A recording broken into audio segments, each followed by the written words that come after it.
मेरे देवर और ननद रोज रात एक ही कमरे में रहते और अंदर से दरवाजे की कुंडी लगाकर रखते।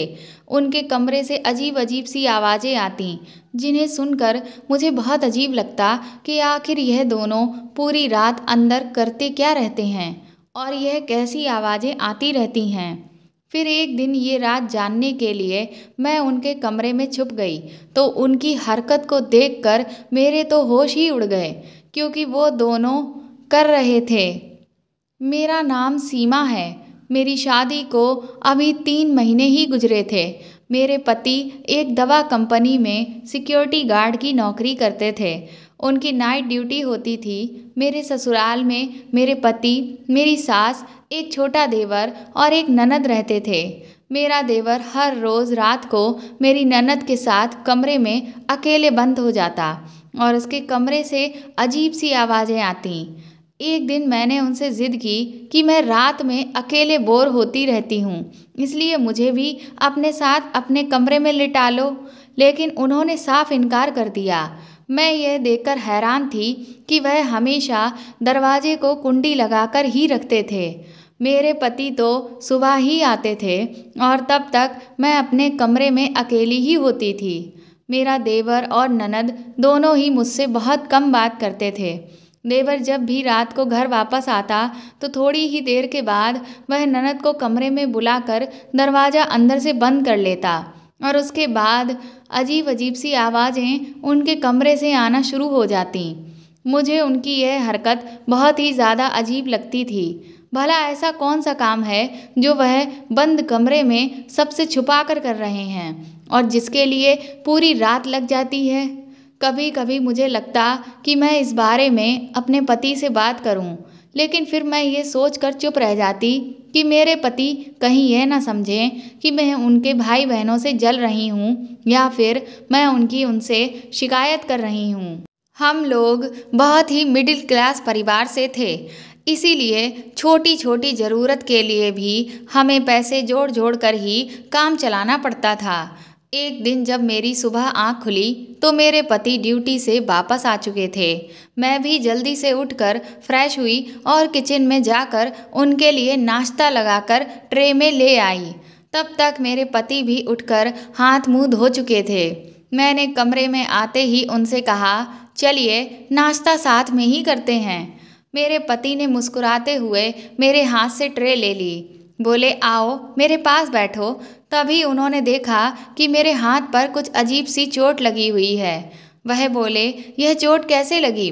तो मैंने कहा, कुछ नहीं, कल जब मैं किचन में खाना बना रही थी उस वक्त मेरा हाथ जल गया था। मैं आपको बताना भूल गई थी।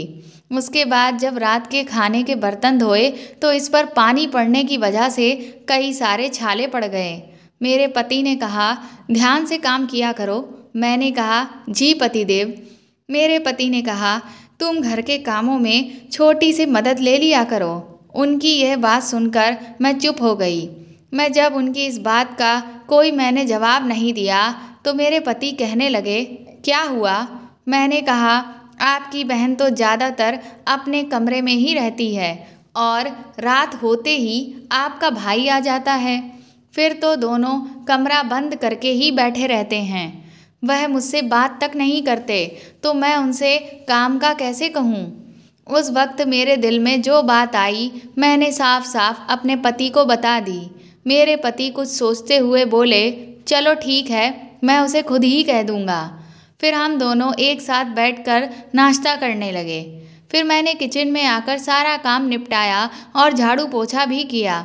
इतना काम करके मैं थोड़ा सा आराम करने के लिए जैसे ही कुर्सी पर बैठी वैसे ही मेरी ननद आ गई और बोली, भाभी मुझे बहुत तेज भूख लगी है, जल्दी से मेरे लिए नाश्ता लगा दो।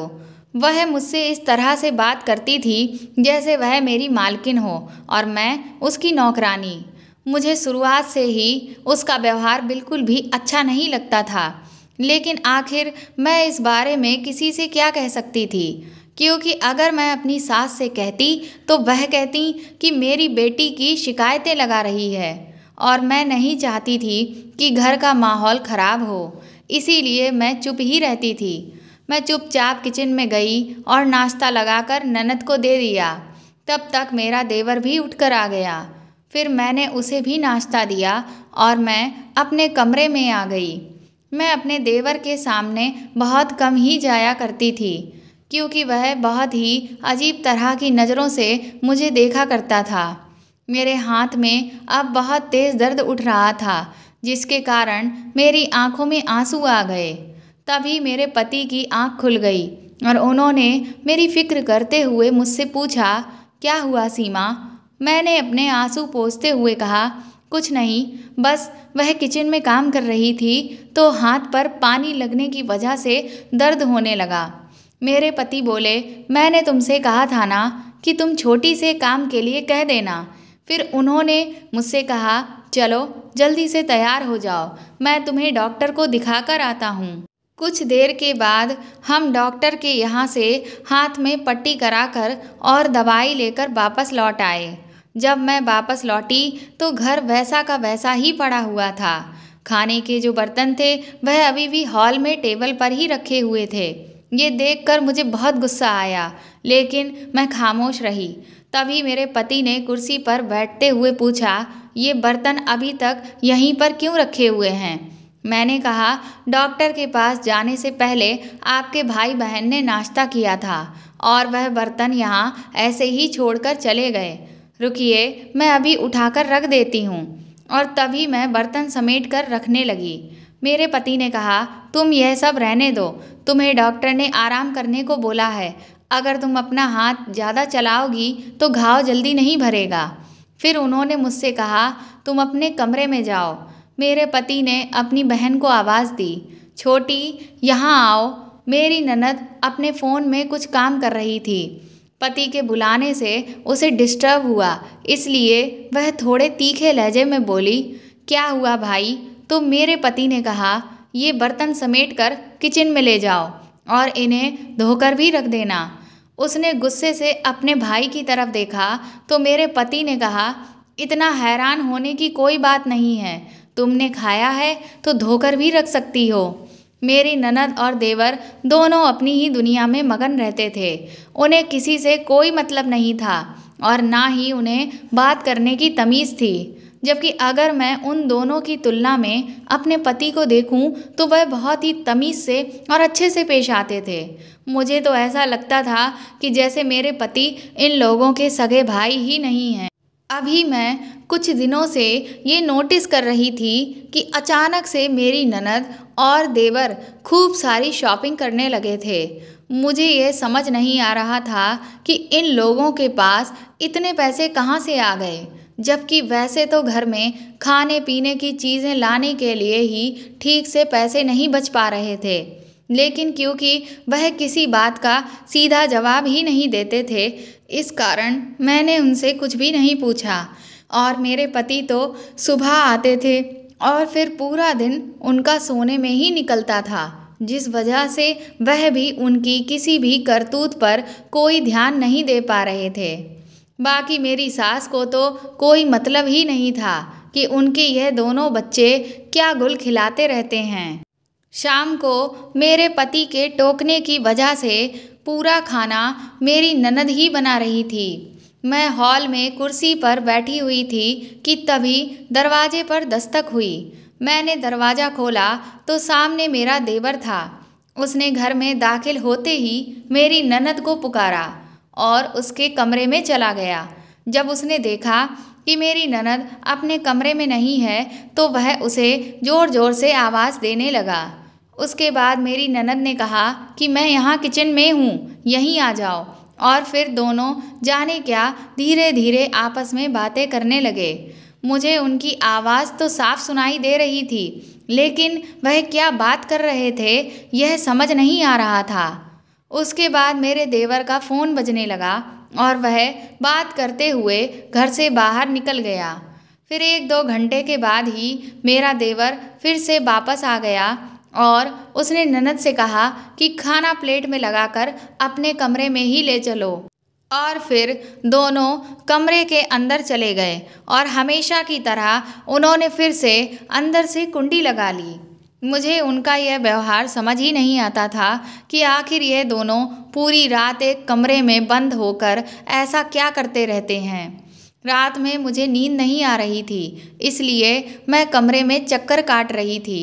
आधी रात होने को आई थी, तभी मेरी ननद के कमरे से वह अजीब अजीब सी आवाज़ आने लगी। मैं तुरंत ही दबे पांव दरवाजे के पास पहुंची तो अंदर से एक लड़की के सिसकने और आहें भरने की आवाज़ आ रही थी। वह आवाज़ सुनकर तो मैं भौचक्की रह गई, क्योंकि ऐसी आवाज़ें तो तभी आती हैं जब। मैंने सोचा, हे राम, यह लोग अंदर कमरे में क्या कर रहे हैं। अब तो मुझे यह लगने लगा कि कहीं ऐसा तो नहीं यह दोनों रोज़ रात को कोई अंग्रेजी फिल्म देखते हों। लेकिन क्या ऐसा करते हुए इन्हें शर्म नहीं आ रही। यह दोनों तो सगे भाई बहन हैं। फिर मेरे दिमाग में आया, या फिर कहीं ऐसा तो नहीं कि इन दोनों के बीच में वह सब। यह सोचते सोचते मैंने खुद को रोका कि मैं यह सब क्या सोच रही हूँ। यह तो बहुत ही घटिया काम है। अगले दिन जब मेरे पति ड्यूटी से वापस आए तो उन्होंने मुझसे कहा कि जब तक तुम्हारा हाथ ठीक नहीं हो जाता तुम अपने मायके चली जाओ। वहाँ तुम्हें जितना आराम मिल सकेगा उतना यहाँ नहीं मिलेगा। इसलिए मैं जल्दी से अपना बैग पैक करके अपने पति के साथ अपने मायके चली गई। जब मैं सुबह उठी तो मेरी बहन ने मुझे नाश्ता लगा कर दिया। मैं बर्तन उठाने लगी तो मेरी बहन ने मुस्कुराते हुए कहा कि तुम यहाँ आराम करने आई हो तो आराम करो, नहीं तो जीजा जी कहेंगे कि मेरी सास और साली ने मेरी पत्नी को जरा सा भी आराम नहीं करने दिया।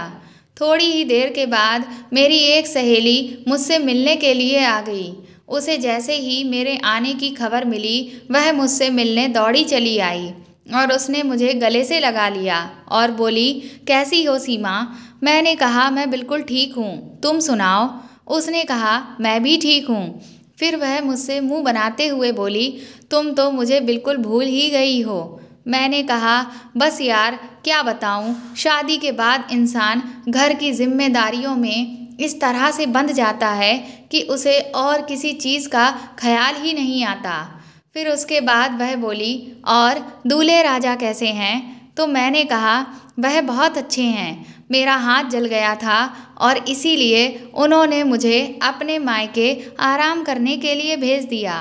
वह बोली, सच में बहुत अच्छा पति मिला है तुम्हें जो तुम्हारा इतना ख्याल करता है। उसके बाद हम दोनों अपनी पुरानी बातें याद करने लगे।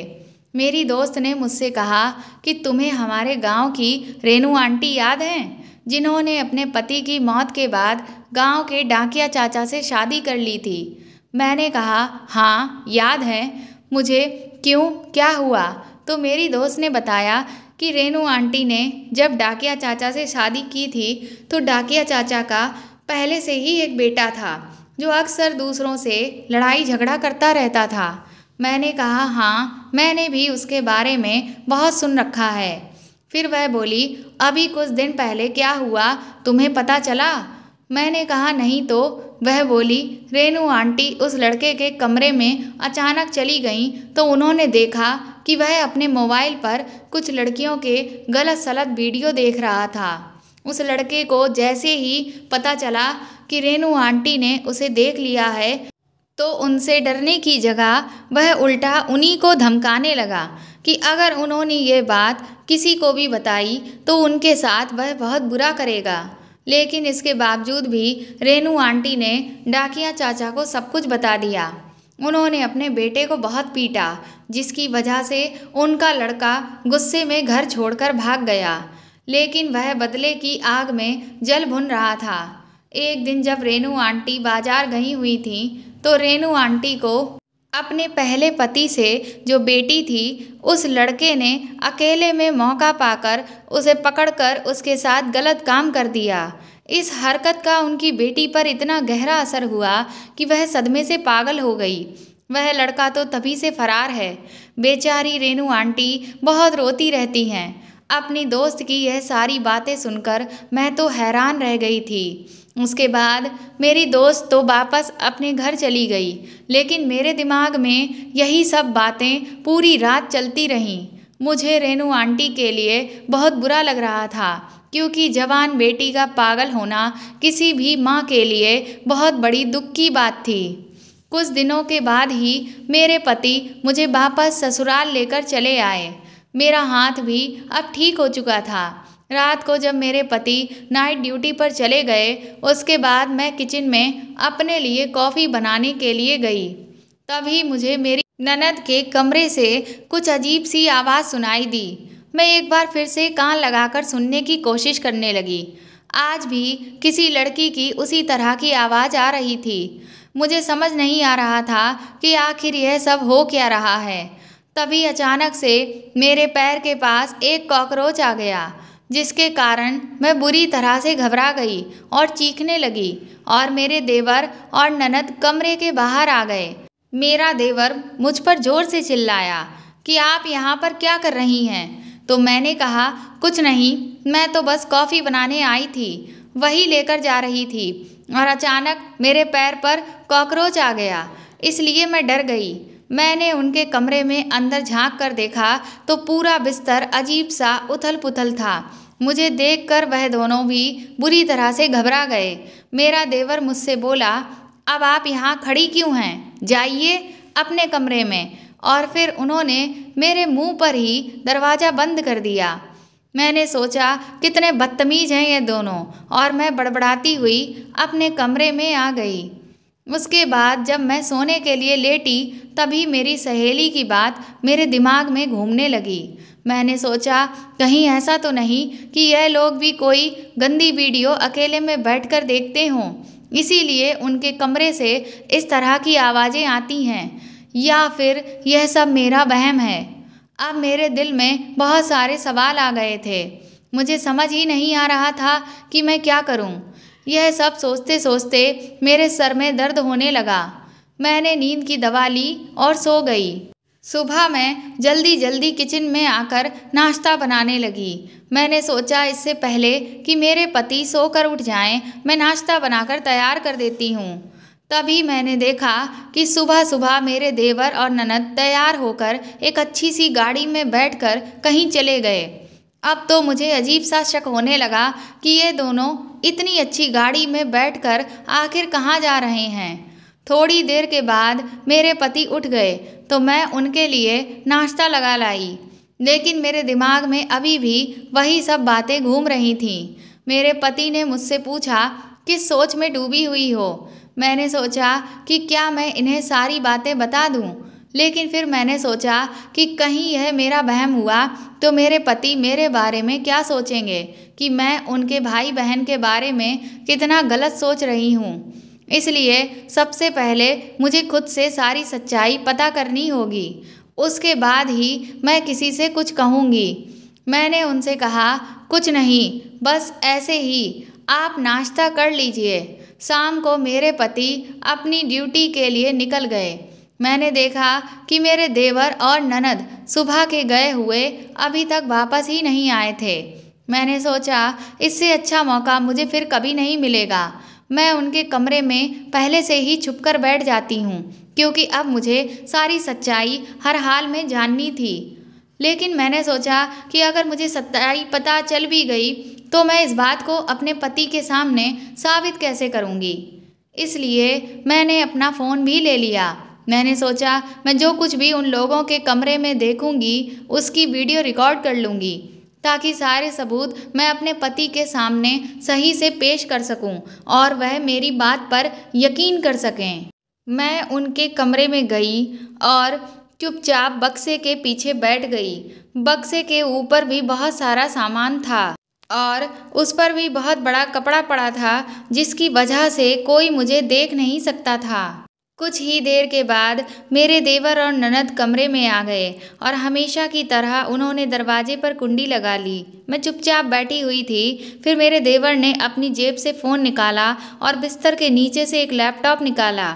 मैं तो ये देखकर हैरान रह गई कि इन लोगों के पास इतना महंगा लैपटॉप भी है। फिर उसने फ़ोन को लैपटॉप से कनेक्ट किया और वीडियो जैसा कुछ शुरू हुआ। उसके बाद उन दोनों की हरकत देखकर मैं शर्म से पानी पानी हो गई। मैंने सपने में भी नहीं सोचा था कि मेरे देवर और ननद बेशर्मी की सारी हदें पार कर देंगे और ऐसा काम करेंगे कि इसके बारे में अगर किसी को भी पता चल जाए तो हम सब किसी को मुंह दिखाने के काबिल भी नहीं रहेंगे। आखिर ऐसी भी क्या भूख कि वह इतना गिर गए। ऊपर से दोनों भाई बहन ऐसे निकले कि अपने रिश्ते की अहमियत भी नहीं समझी, जो एक दूसरे को समझाते कि उन्हें ऐसा काम नहीं करना चाहिए, बल्कि वो दोनों तो बेशर्मों की तरह खुशी खुशी आराम से मिलकर ये सब कर रहे थे। अपना काम खत्म करके थोड़ी देर के बाद वह दोनों चैन से सो गए। मैंने उनकी सारी करतूत की पूरी वीडियो बना ली थी। मैं कुछ घंटे तक चुपचाप बैठी रही। जब मैंने देखा कि वह दोनों गहरी नींद में सो चुके हैं तो धीरे से बिना आवाज़ किए कुंडी खोलकर कमरे से बाहर निकलकर अपने कमरे में आ गई। वह सब देखकर तो मेरा दिमाग ही घूम गया। अब मुझे कुछ समझ नहीं आ रहा था कि मैं आखिर क्या करूं, लेकिन मुझे बस इतना पता था कि मुझे उनकी करतूतों पर से किसी भी तरह पर्दा उठाना है। मैं सारी रात अपने कमरे में टहलती रही। सुबह मेरे पति जब घर आए तो उन्होंने मुझसे पूछा, क्या हुआ, तुम इतनी परेशान क्यों लग रही हो। मैंने डरते डरते सारी बात उन्हें साफ साफ बता दी। पहले तो मेरे पति को मेरी बातों पर यकीन ही नहीं हुआ। ये बात तो मुझे पहले से ही पता थी, इसीलिए मैंने तुरंत ही अपने फ़ोन में उन लोगों का जो वीडियो बनाया था वह अपने पति को दिखा दिया। वीडियो में उन्होंने देखा कि मेरे देवर ने किसी को लैपटॉप पर वीडियो कॉल की। जैसे ही दूसरी तरफ वीडियो कॉल उठी, उसमें दिखने लगा कि पीछे एक छोटे से कमरे में न जाने कितनी सारी लड़कियां बिना कपड़ों के थीं, जिनकी उम्र 12 साल से लेकर 16 साल और कुछ तो 18 से 20 तक की भी थीं। उन्हें देखने से ऐसा मालूम हो रहा था कि जैसे उन्हें बहुत दिनों से पकड़कर वहाँ रखा गया हो। वह लड़कियाँ बहुत ज़्यादा रो रही थीं और वहाँ खड़े कुछ आदमियों के आगे हाथ जोड़कर गिड़गिड़ा रही थीं कि मेरी माँ बीमार है, वह मेरा इंतज़ार कर रही होगी, मुझे छोड़ दीजिए। लेकिन वह लोग उन लड़कियों के साथ गंदी हरकतें कर रहे थे। तभी उनमें से एक लड़की को पकड़कर एक आदमी ने वीडियो कॉल पर दिखाया और कहा, देखो क्या यह वाली तुम्हारे बॉस को पसंद आएगी। मेरे देवर ने कहा, डन। उसके बाद वह एक एक करके और भी बहुत सारी लड़कियों को दिखाता रहा और वह लड़कियां बेचारी बुरी तरह से सिसक रही थीं। जब सारी लड़कियों को मेरे देवर ने डन कर दिया, फिर वीडियो कॉल कट गई। तभी मेरी ननद के पास किसी का फ़ोन आया और वह उन लड़कियों को दूसरी जगह भेजने की बात करने लगी। मेरे देवर ने फ़ोन पर कहा कि कल तक सारी लड़कियों का इंतज़ाम हो जाएगा और उन्हें यहाँ से मुंबई सप्लाई करवा दिया जाएगा। बस आप बिल्कुल भी फिक्र ना करें, मैं सारा काम बहुत अच्छे से संभाल रहा हूँ। मैंने जितनी आपने गिनती बताई है उतनी लड़कियों की डील पक्की कर ली है और सारी की सारी लड़कियाँ बहुत खूबसूरत पसंद की हैं। आप देखना, इस बार हमें बहुत ज़्यादा मुनाफा होगा। फिर कॉल कटते ही वह दोनों बहुत खुश हो गए और बोले, अब हम और भी ज़्यादा माला माल हो जाएंगे। वीडियो देखकर तो मेरे पति के पैरों तले ज़मीन ही निकल गई। उन्हें तो यकीन ही नहीं हो रहा था कि उनके भाई बहन इतना घटिया काम कर सकते हैं। वह पैसे कमाने के लिए लड़कियों को बेच रहे थे। वह गुस्से में तिलमिलाए हुए मेरी ननद के कमरे की तरफ भागे, लेकिन मैं उन्हें तुरंत ही पकड़कर कमरे में खींच लाई। मैंने उनसे कहा कि अगर आप सामने से उन्हें कुछ कहेंगे और वह यह जान जाएंगे कि आप पूरी सच्चाई जान चुके हैं तो हो सकता है कि वह आपको कोई नुकसान पहुंचाने की कोशिश करें। देखिए, मैं आपके साथ किसी भी तरह का खतरा मोल नहीं ले सकती हूँ। इस वक्त आपके देवर और ननद को सबक सिखाने से सबसे ज़्यादा ज़रूरी ये है कि हम कैसे भी करके आज उन लड़कियों को बिकने से बचा लें। मेरे पति ने मेरी बात सुनकर तुरंत ही अपने गुस्से को काबू में किया और बोले, तुम ठीक कह रही हो सीमा, हम अभी और इसी वक्त पुलिस स्टेशन चलेंगे। हमने पुलिस स्टेशन पहुंचकर पूरी बात पुलिस को बता दी और साथ ही वह रिकॉर्डिंग भी दिखाई, जिसे देखकर सबसे पहले पुलिस ने हमारे घर आकर मेरे देवर और ननद को पकड़ लिया और फिर उनकी इतनी पिटाई की कि उन्होंने सारा राज उन्हें बता दिया। दरअसल वह एक बहुत बड़े आदमी के लिए लड़कियों को बेचने का काम करते थे। वह आदमी लड़कियों का व्यापार खुद से डायरेक्ट नहीं करता था, बल्कि अलग अलग लोगों से करवाता था, ताकि कभी भी अगर कोई परेशानी हो तो पुलिस उस तक पहुंच ही ना पाए। इसीलिए उसने यहाँ पर मेरे देवर और ननद को इस काम के लिए रख रखा था। वह लोग दूसरे देशों से या शहरों से जो खूबसूरत लड़कियां थीं, उन्हें वीडियो कॉल से देखकर पसंद करते थे और ख़रीद लेते थे। उसके बाद उन्हें किसी दूसरे शहर में भिजवा कर और मोटी रकम पर बेच देते थे, जिसका वह अच्छा खासा मुनाफा कमाते थे। पुलिस ने तुरंत ही एक्शन लेकर उस जगह पर धावा बोला जहां पर से उन लड़कियों को लाकर दोबारा कहीं दूसरी जगह पर सप्लाई करे जाने के लिए बंद करके रखा गया था। पुलिस ने सारी लड़कियों को सही सलामत बरामद कर लिया। उसके बाद 2-3 दिन में ही उन लड़कियों को सही से उनके घरों पर पहुंचा दिया गया और मेरे देवर और ननद को जेल हो गई। पुलिस अभी भी उनके गैंग का जो बॉस है उसकी तलाश कर रही है। अब मैं अपनी ज़िंदगी में बहुत खुश हूँ क्योंकि मेरे पति मुझसे बहुत प्यार करते हैं और अब हम दोनों के 2 बच्चे भी हैं।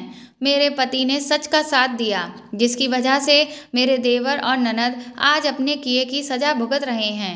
इंसान कितनी भी चालाकी से कोई गलत काम क्यों ना कर ले, लेकिन उसका गुनाह एक ना एक दिन सबके सामने आ ही जाता है। उन दोनों ने न जाने कितने माँ बाप की बद्दुआएं ली थीं और इसीलिए वह आज इस हाल में हैं। तो दोस्तों, आपको ये कहानी कैसी लगी कमेंट करके ज़रूर बताएं और प्लीज़ मेरे चैनल को सपोर्ट करें। इस कहानी को ज़्यादा से ज़्यादा शेयर और लाइक करें और अगर आप मेरे चैनल पर नए हैं तो सब्सक्राइब करके बेल आइकन को ज़रूर दबा दें ताकि आगे भी मैं आपको ऐसी ही अच्छी कहानियाँ सुनाती रहूँ। Thank you.